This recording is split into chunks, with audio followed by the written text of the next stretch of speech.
odemo i danas smo bili u 14 časova, inače da znate da im odnesemo saopštenje, a nešto više o tome, moj dragi prijatelj Igor Marinković, opet su se iznenadili i dalje ne znaju da je ovamo protest. Pa evo Igor, šta se tamo desi? Pa svi koji su juče bili na protestu videli su da ispred Bete bio kordon policije. Navodno je direktor te agencije zvao policiju i tražio da spreče nas da svakog dana ulazimo i odnosimo naše saopštenje. Tako da smo mi danas mislili da odemo ranije pre protesta kad tamo nema policije. U 2 sata popodne nas trojica iz delegacije smo bili.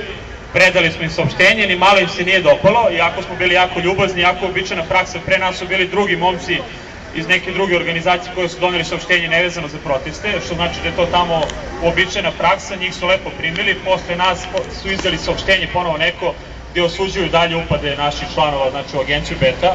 Ja godinama radim u medijima i to je sasvim običajna praksa da ljudi odlaze u novine, na televiziju, odnose neko saopštenje, pričaju sa novinarima, pokušavaju da ispriču svoju priču.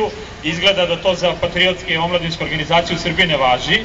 Zbog toga ćemo nastaviti svakoga dana u različitim terminima da posjećimo agenciju Beta, naravno uvijek kulturno i ljubazno, samo da bi im odneli saopštenje.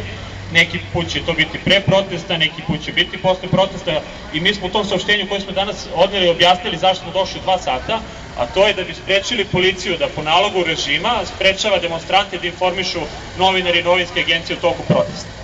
Tako da eto, iznenadili su se, sutra će se možda iznenaditi posle 5 sati, preksutra možda u 8 ujutro, ali svakog dana ćemo biti u agenciji Beta, sve dok agencija Beta ne bude na ovim našim protestima. Hvala.